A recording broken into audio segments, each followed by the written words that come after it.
आचार्य श्री का एक बहुत ही अच्छा हाइकू आज लेते हैं। अति मात्रा में पथ्य भी कुपथ्य हो, मात्रा मासी हो। अर्थात यहाँ पर दो अर्थ निकल सकते हैं इसके कि पहला अर्थ तो है मात्रा मासी हो, मतलब जैसे माँ होती है वो जानती है कि बड़े बेटे को कितना देना है और छोटे बेटे को कितना।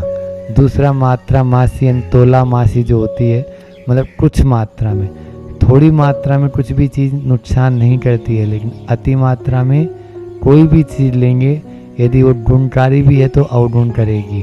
इसलिए कभी भी बहुत सारी मात्रा में किसी भी चीज़ का सेवन न करें। आज अस्पताल भरे पड़े हैं केवल मात्र ज़्यादा खाने वालों से। कम खाने वालों से कोई अस्पताल नहीं जाता है, लेकिन ज़्यादा खाने वाले बीमार होते हैं और तरह तरह की दवाइयाँ ले लेते हैं। इसलिए जब भी कोई भी, वैसे तो अपन शब्द भी बोलते हैं, वो भी अति मात्रा में बोलेंगे तो नुकसानकारक होंगे। कोई काम भी करते हैं तो अति मात्रा में। वीणा का तार होते हैं, वीणा में 7 तार होते हैं, उनको यदि ज़्यादा टाइट कर देंगे तो भी बजेंगे नहीं, और बिल्कुल ढीले छोड़ देंगे तो भी नहीं बजेंगे। इसलिए अगर वीणा का सही हमको आनंद लेना है उसके संगीत का, तो उसके तार को न ज़्यादा टाइट करो न ढीला छोड़ो। उसी प्रकार से यहाँ पर आचार्य श्री कह रहे हैं अति मात्रा में पथ्य भी कुपथ्य हो। जो लेने योग्य है पथ्य वो भी कुपथ्य हो जाता है, क्योंकि ज़्यादा मात्रा में आप ले रहे हैं। इसलिए औषध भी फिर जहर का काम करती है। अति मात्रा में पथ्य भी कुपथ्य हो, मात्रा मासी हो।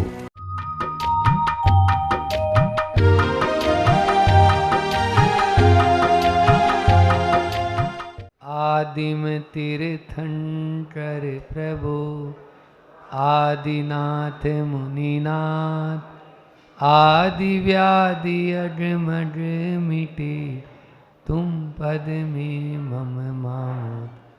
चरण शरण है आपके, तारण तरण जिहाज, भवतदि तट तक ले चलो, करुणा कर जिन राज। बोली मंडी बामरा के बड़े बाबा आदिम तीर्थंकर आदिनाथ भगवान की, मूल नायक 1008 श्री चंदा प्रभु भगवान की, संत शिरोमणि आचार्य गुरु विद्यासागर जी महामुनि राज की, परम पूज्य मुनि श्री 108 दुर्लभ सागर जी महाराज की, पूज्य मुनि श्री 108 निरंजन सागर जी महाराज की। बोलिए परम पूज्य मुनि श्री चंदन सागर जी महाराज की, समस्त मुनि संघ की। जिस नाव में छेद हो, जिस नाव में छेद हो, तो वह कितनी भी अच्छी से अच्छी क्यों न हो, उस पार नहीं पहुंचा सकती है। हमारी भी इस जीवन रूपी नैया में आश्रव का यदि द्वार खुला रहेगा तो कितना भी कर लें, कभी भी हम आगे नहीं बढ़ सकते। क्यों नहीं बढ़ सकते? क्योंकि आश्रव हो रहा है। आश्रव का अर्थ तो आप जानते हैं सब। आश्रव का मतलब जानते हैं ना, 2 शब्दों से मिलकर बना है, आ और श्रव। आ जो है वो उपसर्ग है, असमन्तात, चारों ओर से आना, और श्रव यानी रिसना, झरना, बहना। चारों ओर से जो बह रहा है, चारों ओर से जो आ रहा है, उसको बोलते हैं आश्रव। हर तरफ से कर्म का बंद प्रतिपल। ऐसा नहीं कि सो जाएंगे तो मीटर बंद हो जाएगा, वो तो चालू ही रहता है। इससे अपन को, इसको जब तक ब्रेक नहीं करेंगे, इसको जब तक रोकेंगे नहीं, तब तक आगे वाले का महत्व नहीं होगा। आज आश्रव भावना के बारे में हम और आप लोग मिलकर चर्चा करेंगे। उसी आश्रव की बात अपन को, जिससे बचने के लिए बार बार हमारे आचार्यों ने हमें सचेत किया है कि तुम अलर्ट रहो, तुम जागरूक रहो, यत्नाचार पूर्वक अपनी क्रिया करो, जिससे कि आश्रव से बच सको, अन्यथा बच नहीं पाएंगे। तो आश्रव जो है, बोलते हैं ना, मोह नींद के जोर जगवासी दूं में सदा, कर्म चोर चौर। आप लोग लुट रहे हो, पता है? लूट नहीं रहे हो, लुट रहे हो। तो जो अपने आप को मानेगा कि मैं लुट रहा हूं, तभी वो चिंतित होगा और जागरूक भी रहेगा, अन्यथा तो खर्राटे भर रहे हैं और गादी पे पड़े हैं, तो कर्मों का बंध रुक नहीं पाएगा। जिस प्रकार से आचार्य श्री का एक हाइकू है ना, कि पहले अपत्य को रोको, पथ्य बाद में, पहले जो विभाव कारण है उसको रोकना बहुत जरूरी है, तब हमें स्वभाव की प्राप्ति होगी। अब मान लीजिए बाधक कारण को तो अपन ने रोका नहीं और साधक कारण का सद्भाव जुटाते हुए चले जा रहे हैं, तो क्या अपन आगे बढ़ पाएंगे? नहीं हो पाएंगे, क्योंकि पथ्य सती तो किम औषधम और पथ्य असती तो किम औषधम। पथ्य का पालन कर रहे हैं तो औषध की जरूरत नहीं होती, और पथ्य का पालन नहीं कर रहे हैं तो भी औषध की जरूरत नहीं होती। इसलिए सबसे पहले बाधक कारण को हटाओ। नाव में जो पानी आने का जो द्वार है, उस द्वार को रोकना जरूरी है, ठीक है ना। हालांकि वो संवर की बात है, लेकिन अभी हमें ये ध्यान होना चाहिए कहाँ कहाँ से छेद है, कहाँ कहाँ से लीकेज है। वो लीकेज ध्यान होंगे तब तो हम उनको बंद कर पाएंगे, नहीं तो बंद ही नहीं कर पाएंगे।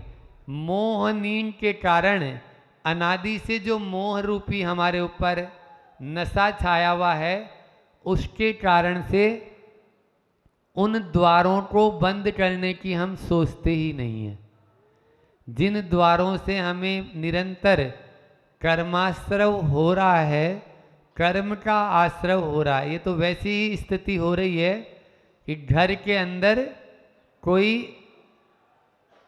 अवांछित तत्व घुस गया और आप उसको क्या कर रहे हैं? आराम से भोजन पानी करा रहे हैं, उसके लिए बिस्तर लगा रहे हैं। कर्म भी ऐसा ही तत्व है जो आपके ऊपर हावी हो रहा है, आपके घर में घुस गया है, और आप क्या कर रहे हैं? आराम से उसकी खातिरदारी कि हाँ हाँ बहुत अच्छा मेहमान आ गया अपने यहाँ। तो ऐसे में आश्रव से कैसे बचेंगे? क्योंकि ये आश्रव बहुत ही दुखकारी हैं, इनसे बचना अति आवश्यक है। यदि इनसे नहीं बचेंगे तो आगे भी नहीं बढ़ पाएंगे। इसलिए पहले आश्रव द्वार कौन कौन से हैं? तो 57 द्वार हैं। कितने? एक आध दो नहीं है, 57। 5 मिथ्यात्व है, 15 प्रमाद है, 12 अविरति है, 25 कसाय है। इन सबको मिला लो तो कितने हो जाएंगे? 57। इन 57 आश्रव के द्वारों का प्रतिपल हमें ध्यान रखना है कि कहीं इनसे हमें कर्म का बंध तो नहीं हो रहा है। कर्म बंध से बचना पहले जरूरी है। आप लोग बिल्कुल स्वतंत्र हैं कर्म बंध में, कर्म के भोग में नहीं। उदय में स्वतंत्र नहीं है। भगवान पारसनाथ भगवान का भी अपन ने मोक्ष कल्याणक बनाया था, यहाँ पर झांकी भी लगी थी, कमठ का उपसर्ग वाली, तो वो तो भोगना ही पड़ेगा, चाहे तीर्थंकर भी क्यों न हो गए। जो कर्म उन्होंने बांध लिया वो तो उनको, इसलिए कर्म के उदय में हम स्वतंत्र नहीं हैं, लेकिन कर्म के बंध में हम स्वतंत्र हैं। कर्म बांधना है या नहीं बांधना ये आपके ऊपर निर्भर है। एक अष्टपौड़ में 3 कारिका आती है, उसके माध्यम से हमारा यह संसार का जो चक्र है वो चल रहा है। आश्रव भावना के ऊपर ये चिंतन हम करें। जो खलु संसारत्तो जीवे तत्तो दुहोदि परिणामो परिणामादो कम्मम कम्मादो होदि गदि सुगदि गदिमदि गदस्य देहो देहादो इंद्रियाणि जायन्ते ते हिंदु विसग्रहणम तत्तो रागो वा दोषो वा जायदि जीवस्येवं भावो संसार चक्रवालम्मी इति दिनवरे इवणिदो अनादि निद्रणो सनिद्रणो वा। मतलब हमारे इस संसार में घूमने का, संसार में चक्र करने का कारण क्या है, इन 3 गाथाओं में आचार्य कुंद कुंद ने बहुत ही सटीक लिख दिया कि संसारी जीव जो होता है वो परिणाम करता है। संसार अर्थो जीवे तत्तो दुहोदि परिणामो, जब परिणाम करता है परिणामादो कम्मम, परिणाम से कर्म का बंध होता है, और कर्म के बंधन से कम्मादो होदि गति सुगति, कर्म से हम गति से दूसरी गति में जाते हैं। गदिमदि गदस्य देहो, गदिमदि गदस्य देहो मतलब दूसरी गति में जाते हैं तो वहाँ हमें शरीर की प्राप्ति होती है। देहादो इंद्रियाणि जायन्ते, और जो देह प्राप्त होता है उसमें इंद्रियां प्रस्फुटित होती है। उन इंद्रियों के प्रस्फुटित होने से तेहिम दु विसग्रहणम, विषयों का ग्रहण होता है। 5 इंद्रियां जब प्रस्फुटित हो गई तो विषयों का ग्रहण होता है। फिर विषयों के ग्रहण में फिर से तत्तो रागो वा दोषो वा, उन विषयों के ग्रहण से राग होता है या द्वेष होता है। जो अनुकूल होते हैं उनमें राग करते हैं और जो प्रतिकूल होते हैं उनमें द्वेष करते हैं। ये जायदि जीवस्य एवं, ये हमेशा चलता ही रहता है। फिर से राग द्वेष होता है, राग द्वेष से फिर से यानी जो है न शरीर की प्राप्ति होती है। शरीर की प्राप्ति में इंद्रियां प्रस्फुटित होती है, इंद्रियों के प्रस्फुटित विषयों का ग्रहण होता है, विषयों के ग्रहण में फिर राग द्वेष होता है, राग द्वेष से फिर से शरीर की प्राप्ति होती है, शरीर की प्राप्ति से फिर से इंद्रियां प्रस्फुटित होती है। ये चलता ही रहता है। कैसा, आचार्यों ने ऐसा नहीं कहा, अंतिम लाइन बहुत मार्मिक है कि इदि दिन वरेहिम भणी दो, ऐसा जिनेंद्र भगवान कहते हैं। अनादि निधनो सनिधनो वा, जो यदि अपने संसार को बढ़ाना ही चाहता है उसका ऐसा अनादि से चल रहा और चलता रहेगा। लेकिन जो अपने संसार को ड्रॉप करना चाहता है, अपने संसार को तोड़ना चाहता है, तो वो इस आश्रव की श्रृंखला को तोड़ देगा। तो सनिधनो वा, वह सनिधन है, वह वहाँ पर ही उसका संसार रुक जाएगा। इसलिए मोह के कारण हम राग द्वेष जो हमारा हो रहा है बार बार विषयों के ग्रहण में, उस राग द्वेष से बचना है। तभी हम अपने संसार को ब्रेक कर सकते हैं। अन्यथा ये संसार तो अनादि से चला आ रहा है और यदि इसी तरह से चलता रहेगा तो आगे भी चलता रहेगा। इसलिए सबसे पहले क्या होता है, मोह को कम करना। मैं बोल रहा हूँ कि मोह बिल्कुल आप छोड़ दें, ऐसा संभव नहीं है। हमारे बोलने से हो जाए तो फिर तो पहले वाले महाराज जी जो बोल के गए इतने सारे, उनके बोलने से ही हो जाए। बड़े बड़े महाराज जी आके चले गए हैं, नहीं हो पाता है। लेकिन उसको कम तो कर सकते हैं, कम करें। पहले जैसे गाड़ी को रोकना है तो स्पीड को कम की जाती है। तो अपन भी स्पीड को कम करें। हमारा मोह बड़ा विचित्र है। एक आदमी था, सेठ जी थे, तो वो सेठ जी क्या है, बहुत उठता गए अपने जीवन से। सब चीज़ें थी, बहुत पैसा धन दौलत था, लेकिन शरीर साथ नहीं देता था। इकलौता बेटा था, वो भी कहना नहीं मानता था, सुनता ही नहीं था, इकलौता था। तो ऐसी स्थिति थी। तो बस वो रात दिन एक ही प्रार्थना करता था, भगवान अब तो उठता गया संसार से, उठा ले। क्या बोलता था? अब तो मैं संसार से मेरा मन भर गया है, तुम तो उठा ले। एक दिन वास्तव में यमदूत आ गया। बोले चलो सेठ जी। बोले हैं? बोले अभी? तो बोले आप ही तो रोज प्रार्थना करते थे, आज मैं आ गया आपको लेने। बोले भाई तुम क्या जानो संसार को, अभी बेटा बड़ा हुआ है, अब उसका विवाह तो करने दो, कम से कम बहू का मुंह तो देख लूँ मैं, फिर चलूँगा। बोले अच्छा ठीक है भैया, बाद में आ जाऊँगा। कब आऊँ? बोले 1 महीने बाद में। 1 महीने बाद में बेटे की आनंद फानंद शादी हो गई। अब बोला भाई अब चलो। कैसे आदमी हो, अभी बहू आई है, बेटा बहू अब जो है घूमने जाएंगे, फिर उसके बाद में पोते का नाती का मुंह तो देख लूँ, फिर चलेंगे। चलो साहब 1 डेढ़ साल 2 साल की और मोहलत उसने ले ली, नाती हो गया। अब चलो भैया, अब चलो। यमदूत बोलता है, तो बोलता है अब नाती थोड़ा सा अभी बड़ा हुआ ही नहीं है, और बहू तो अपने काम में लगी रहती है, और बेटा जो है दुकान पे चला जाता है, तो नाती कौन संभालेगा? मैं ही संभालूंगा, अभी थोड़ा सा इसको बड़ा हो जाने दो। 2-3 साल और हो गए, अब बड़ा भी हो गया, अब चल भैया। बोले भैया और कोई नहीं मिला क्या? क्या मैं ही हूँ क्या? तो ऐसी स्थिति हमारी हो रही है। रोज प्रवचन तो सुन रहे हैं, लेकिन प्रवचन का फर्क क्यों नहीं पड़ रहा है? पड़ता है, धीरे धीरे पड़ता है, लेकिन मोह को जब तक कम नहीं करेंगे तब तक आश्रव जो है हमारा कम नहीं होगा। सबसे बड़ा है मोह। ये सब 8 कर्मों में राजा कहा है इसको, इसलिए अपने मोह को धीरे धीरे ही सही कम करें। कम करेंगे तो निश्चित रूप से हम कर्म के बंध से भी बच जाएंगे, और जो मोह है वो हमें जैसे ही कम हो जाएगा तो मोक्ष की ओर, वैराग्य की ओर हमारे कदम बढ़ने लग जाएंगे। इतना ही रखते हैं, समय भी आपका पूरा हो चुका है।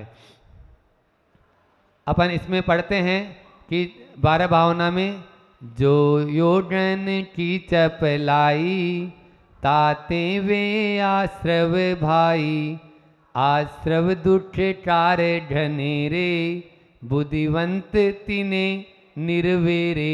जो ज्ञानी व्यक्ति है उसका ध्यान हमेशा ऐसा ही रहता है कि यह आश्रव जो है वो दुख को देने वाले हैं, इनसे मुझे बचना है। और इनसे बचने के लिए जैसा बताया, मोह को कम करना है। मोह को कम करने के लिए तीनों जो योग हैं, मन वचन और काय, इनकी प्रवृत्ति को हमें सीमित करना है। धीरे धीरे ही सही चलना शुरू करेंगे तो निश्चित रूप से हम मंजिल के पास पहुंच जाएंगे। बोलिए अहिंसा परमो धर्म की जय। बोलिए देवादिदेव 1000 मूल नायक श्री चंदा प्रभु भगवान की, पंडी मामारा के बड़े बाबा आदिनाथ भगवान की, परम उपकारी आचार्य भगवंत विद्यासागर जी महामुनि राज की, पूज्य संधान सागर जी निरंजन सागर जी महाराज की। दर्शन स्तुति का स्वाध्याय चल रहा है। 11वें नंबर की कारिका पर थे अपन, और अंत की 11वें नंबर की 2 लाइनें अपन उसका अर्थ समझते हैं। पशु नरक नर सुत सुरगति मझार, भव धर धर मरयो अनंत बार। यह अर्थ है।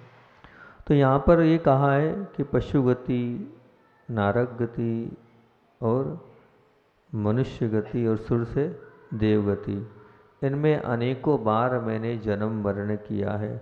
धर धर मरयो अनंत बार, अनंत बार इन पर्यायों को प्राप्त किया है, और अनेकों दुखों को मैंने अनुभव किया है, अनेक प्रकार के कष्टों को मैंने सहन किया है, अनेक प्रकार के संकलेशों से संकलित हुआ हूँ और आज भी वहीं का वहीं हूँ। उसका मुख्य कारण क्या है? तो बताते हैं दुख। अर्थात दुख से तात्पर्य आज अपन दुख पर चर्चा करेंगे। पहले अपन ने काय पे चर्चा करी थी? सुख पर।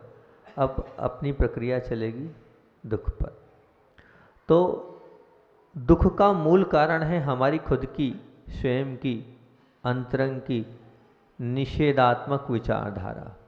निषेधात्मक विचारधारा मतलब क्या? मतलब हमने पूरे जीवन में अभाव और अल्पता की शिकायत भरा अपना जीवन बनाया है।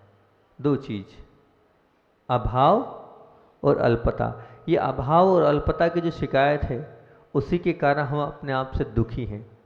दुख कोई दूसरी चीज़ नहीं है, दुख स्वयं की खुद की देन है, खुद की उपज है, खुद की उत्पत्ति है, स्वयं की। बाहर से कोई दुख नहीं आया है, आपने स्वयं ने अपने से दुख को बुलाया है। क्योंकि आपको हर चीज़ का अभाव खटकता है। मान लो आपको मस्ती करने को नहीं मिल रहा है, अच्छे से एंजॉय करने को नहीं मिल रहा है, तो उसका अभाव आपको खटक रहा है। आपको संपत्ति की अल्पता है कि इतनी है और होनी चाहिए, उसकी अल्पता का आपको अभाव खटकता है। आपको स्वतंत्र, मान लीजिए बड़े बड़े नगर हैं, अभी यहाँ बामोरा में तो ऐसा नहीं होगा, वहाँ फ्लैट सिस्टम है, तो आपको ऐसा लगता है कहाँ मैं ये 3 कमरे 2 कमरे 4 कमरे रहता हूँ, मेरा भी अलग से बंगला हो, अलग से सब कुछ हो, तो वो आपको अभाव, ये सब अभाव हैं, अभाव खटकता है, वो दुख का कारण है। आपको ऐसा लगता है मेरी पर्सनालिटी बहुत कुछ है लेकिन मेरा नाम चारों ओर नहीं है, मेरी क्वालिटी तो ऐसी है, जिस प्रकार से मेरी क्वालिटी है तो उससे तो मेरी ख्याति चारों ओर फैलना चाहिए। तो ख्याति की अल्पता आपको त्रसित कर रही है, दुखित कर रही है। कभी आपको ऐसा लगता है कि मेरी जो सत्ता है बहुत कम है, उस सत्ता का अभाव आपको ग्रसित करता है कि जिस प्रकार से मैं हूँ मेरी सत्ता उस प्रकार से नहीं है, मेरी दुकान है जिस प्रकार से चलना चाहिए उस प्रकार से नहीं चल रही है, उस सत्ता का अभाव आपको ग्रसित कर रहा है। आपको ऐसा लगता है कि मैं स्वस्थ नहीं हूँ, कुछ न कुछ परेशानी है, कुछ न कुछ समस्या है, तो इस पर आपको लगता है और उसके कारण आप, उसकी कमजोरी आपको खटकती होगी, लगता होगा। ये सब चीज़ अभाव है, अल्पता है, इसमें अपने जीवन को आपने संकुचित बना रखा है और इसी के कारण आप दुखित हैं। एक बहुत अच्छी चीज़ बोल रहा हूँ, जो नहीं है उसकी सतत याद, जो नहीं है उसकी सतत याद, और जब कम है उसकी सतत व्यग्रता, यही दुख का मूल है। फिर से बोलूं, मैंने दुख का मूल बताया है, दुख की जड़ बताइए, दुख की नींव बताइए, दुख का आधार बताया है। क्या वो दुख का आधार है? जो नहीं है उसकी सतत याद, जो नहीं है आपके पास, उसकी आप दिन रात उसकी याद में परेशान हो और अपने आप को दुखित कर रहे हो। और जो कम है उसकी सतत व्यग्रता, जो आपके पास बहुत है तो लेकिन कम है, उसके पास ज़्यादा है, मेरे पास कम है।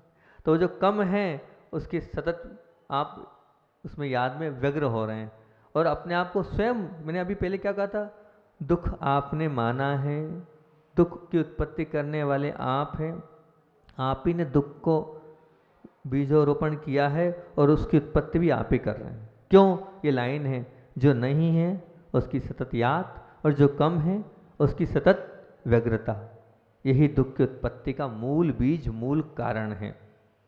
इसका जवाब एक दृश्य के माध्यम से मैं देता हूँ। एक बालक था, गरीब था, गरीब भी था, तो अब इतना गरीब भी नहीं था लेकिन गरीब था, बड़ा परिवार था, बहुत सारे भाई बहन थे, पापा छोटी सी नौकरी करते थे और उसे ये व्यग्रता होती थी कि मुझे जूते पहनना है, मुझे जूते पहनना है, चप्पल ही पापा दिलाते हैं, अब जूते महंगे आते हैं, महंगाई का ज़माना था, उसको जूते नहीं मिले, बड़ा व्यग्र था अभाव में, उसको जूते की याद आती थी कि मुझे भी जूता पहनने, मेरे सब दोस्त पहनते हैं, मुझे भी जूता पहनना है। परंतु एक बार वो जब जा रहा था, उसको निरंतर जूते की शिकायत तो थी, वो जा रहा था, उसने देखा कि एक बालक उसकी उम्र के है और उसकी उम्र का तो है, लेकिन उसके दोनों पैर कटे हुए, वो बैसाखी से चल रहा है। तो उसे उस दृश्य को देखकर उसने सोचा, अरे कम से कम मेरे पास पैर तो है, मैं चप्पल तो पहन पा रहा हूँ, वो तो देखो कुछ नहीं पहन पा रहा है और बैसाखी के सहारे चल रहा है। नहीं नहीं, मेरे पास जो है मैं संतुष्ट हूँ, मैं प्रभु से अब शिकायत नहीं करूँगा कि मुझे जूते चाहिए, मुझे ये चाहिए, नहीं, जो है उसमें संतुष्ट हूँ। आग उस बच्चे से सीख लें। उसने भले ही पहले आकुल व्याकुल परिणाम किए, लेकिन उस दृश्य को देखकर एक बहुत बड़ी सीख ली। आप भी सीख ले सकते हैं उस दृश्य से, नहीं मेरे पास जो है मैं संतुष्ट हूँ, मैं उसी में अपना जीवन यापन कर सकता हूँ। एक महाराज जी से चर्चा चल रही थी, तो महाराज जी को 6-7 दिन हो गए थे बुखार आते आते, फीवर था मलेरिया का। तो सुबह हम उनसे मिलने गए, महाराज जी कैसा लग रहा है आपको, रात को नींद नहीं आई, फीवर उतरा नहीं, 103-104 था। तो महाराज जी ने बोला, बहुत अच्छी बात बोली कि महाराज जी मुझे ऐसा लगता है कि आप लोग बहुत सेवा कर रहे हो, रोग को आपने काबू में करने के लिए बहुत सारी दवाएं भी मौजूद की, दवाओं का कहीं रिएक्शन नहीं हो जाए तो दूसरी दवाएं भी आपने दी। आप लोग रुचि के अनुसार, गुरुजी भी पूरा लगे हैं, रुचि के अनुसार कैसा उनको अच्छा लगता है वो आप आहार की भी पूरी व्यवस्था कर रहे हैं। और साथ में इतने सम्मान करने वाले साधु तो हैं ही, साधु लोग तो लगे ही हैं मेरी सेवा में, और साथ साथ में इतने सारे ब्रह्मचारी भी लगे हैं, और ब्रह्मचारियों के साथ साथ में श्रावक लोग भी हाथ जोड़े खड़े हैं। विश्राम के लिए इतनी अनुकूल व्यवस्था है, इतना अच्छा सुंदर भवन है, इतना अच्छा कमरा है, और साथ साथ में वैद्य लोग भी आगे पीछे घूम रहे हैं। दिन में 2-2 वैद्य आते हैं, मुझे देखते हैं, सब कुछ अनुकूलता है, फिर भी मुझे रात में नींद नहीं आई। तो मेरा विचार ये आया कि देखो मेरे पास इतना पुण्य है और सब कुछ है, लेकिन मुझे ये विचार आया कि उस गरीब का क्या होता होगा जिसका एक छोटा सा कमरा है, एक छोटा सा कमरा है, बगल में बदबूदार नाली है, मच्छरों की आवाज़ कान में उसको भिनभिना रही है, वो मच्छरों को भगा रहा है। डॉक्टर के पास जा नहीं पा रहा है, शरीर में ताकत नहीं है, नहीं जा पा रहा है तो घर बुला ले, घर बुलाने की इतनी हिम्मत नहीं है, इतना पैसा नहीं है, चलकर जाने की ताकत नहीं है, रिक्शे में बैठकर जाएगा तो पैसे का भी उसको अभाव दिख रहा है, अब दवाई खरीदने की शक्ति नहीं है, दूध चाहिए, फल चाहिए, ना फल मिल पा रहे हैं, ना दूध तो बहुत दुर्लभ की बात है, हो ही नहीं पा रहा है उसको, सब कुछ नहीं मिल पा रहा है। अब ड्यूटी पर, नौकरी पर नहीं जा रहा है तो विकल्प है कि अब मैं नहीं जाऊंगा, इतने दिन नहीं जाऊंगा तो मेरे पैसे कट जाएंगे। बच्चों की तरफ निहार कर देख रहा है, इन बच्चों का क्या होगा, ये बच्चे रो रहे हैं, कोई सेवा करने वाला नहीं है, कोई ठंडी पट्टी रखने वाला नहीं है, कोई आंसू पोंछने वाला नहीं है, ऊपर आसमान है, नीचे ज़मीन है।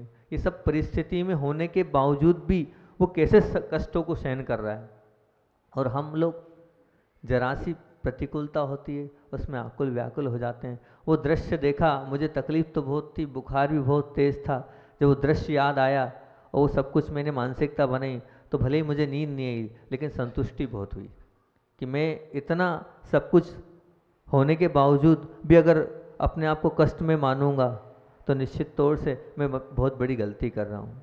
तो आप खुद विचार करें, आपके पास भी ऐसी बहुत सारी समस्याएं, बहुत सारे कष्ट, बहुत सारी शारीरिक पीड़ाएं होती होगी, उन सब शारीरिक पीड़ाओं में आप कैसा अनुभव करते हैं? कभी अपने नीचे वाले को देखा आपने कि मेरे से जो नीचे है उसको कितनी कठिनाई है, उसको कितनी तकलीफ है, उसको कैसा लग रहा होगा। अभी एक बात बोली हमने, कभी मस्ती का भाव खटकता है, तो इस पर एक बहुत अच्छी चीज़ याद आई, मैं आपको बताता हूँ।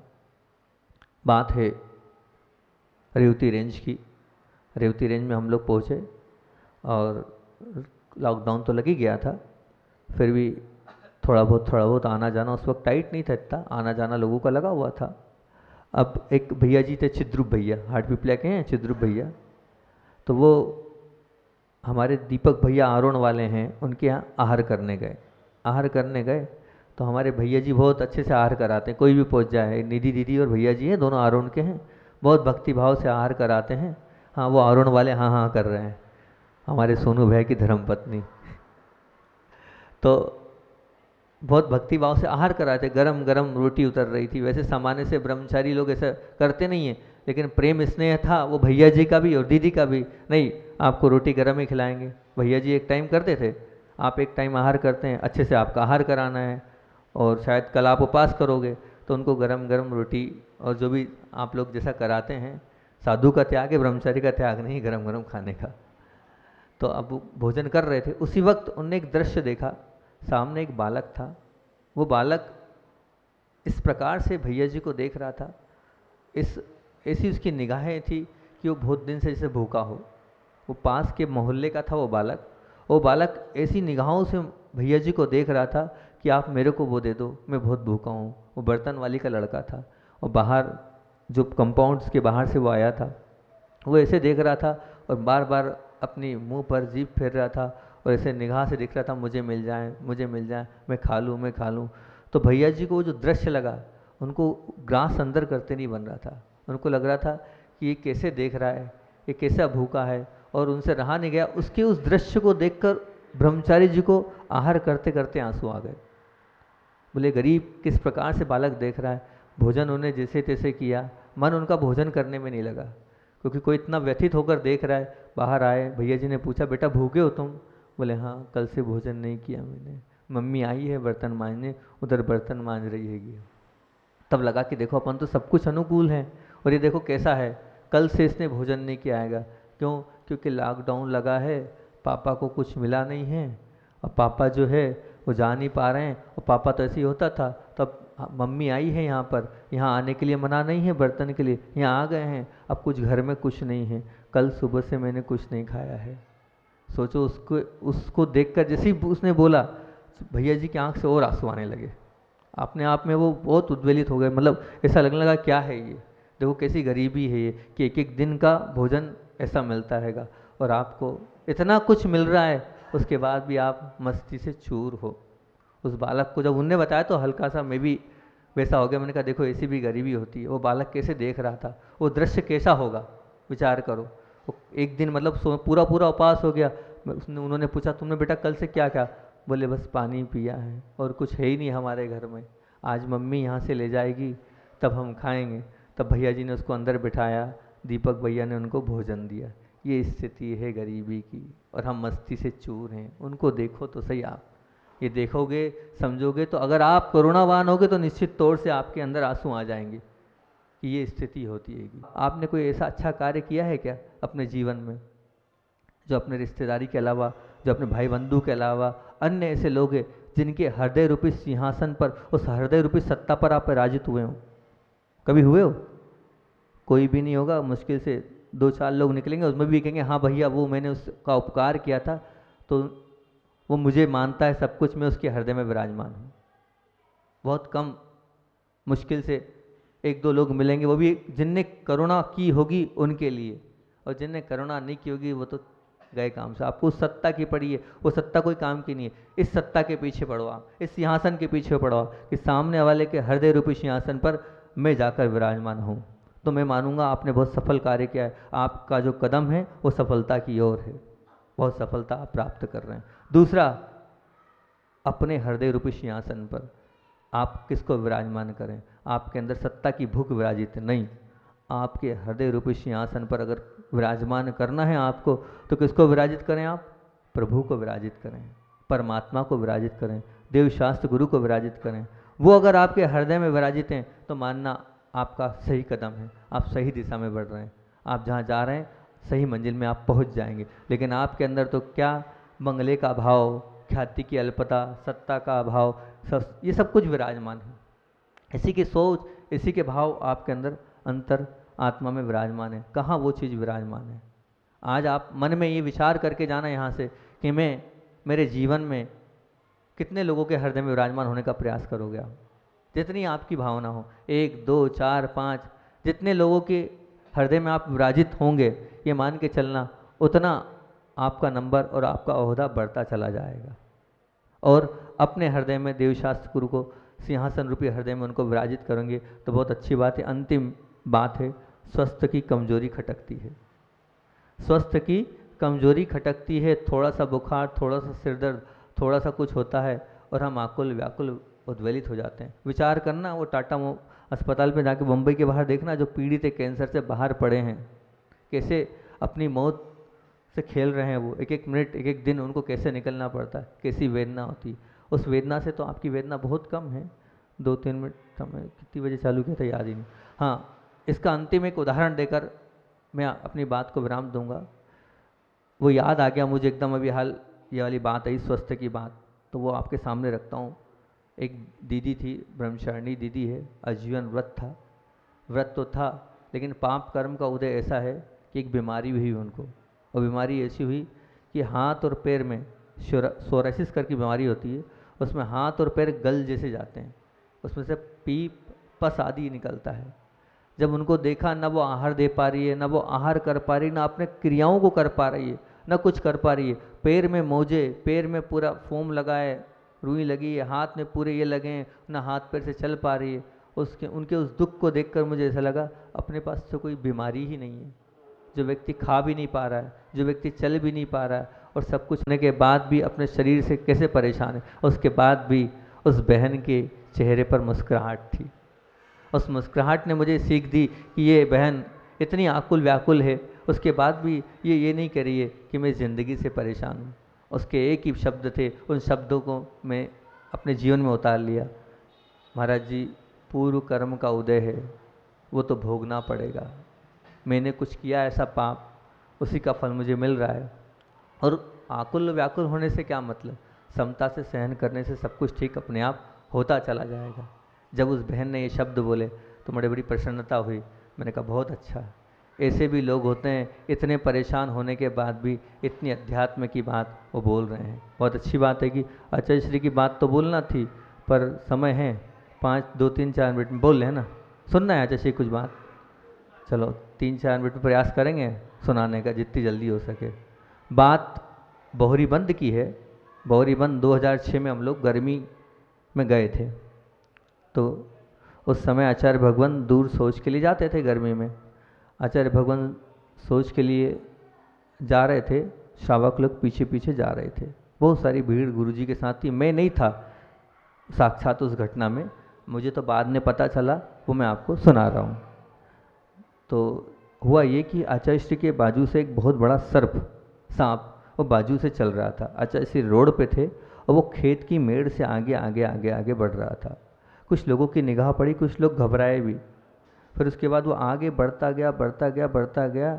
लोग देख रहे थे, आचार्य श्री ने भी उस पर दृष्टि पड़ी और वो आगे आया आचार्य श्री से लगभग, ये वो चाह रहा था मुझे आचार्य श्री के आगे निकलना है, और वो निकल भी गया, बाजू से निकला और लगभग 2-2.5 मतलब 50-60 फीट की दूरी पे जाके खड़ा हो गया वो, और फण फैला के से खड़ा हो गया वो। अब आचार्य श्री पीछे थे। आचार्य श्री ने सबको कहा, सब लोग यहाँ रुक जाओ, कोई भी आगे नहीं बढ़ेगा। सब लोगों को और पीछे कर दिया। आचार्य श्री और एक शायद महाराज जी थे, वो वहाँ खड़े रहे, और खड़े होने के बाद वो वहीं खड़ा फन फैला के खड़ा रहा, आचार्य श्री के सामने खड़ा रहा बस ऐसे कर और फिर झुका, और झुकने के बाद 1 या 1.5-2 मिनट ऐसा खड़ा रहा होगा। और खड़े होने के बाद ऐसा लगा जैसे आचार्य भगवान के वो दर्शन करने वहाँ पर आया होगा। और फिर उसके बाद उसने वापस से अपना रास्ता आचार्य श्री की जहाँ जिस ओर जा रहे थे नमन किया और आगे बढ़ता चला गया।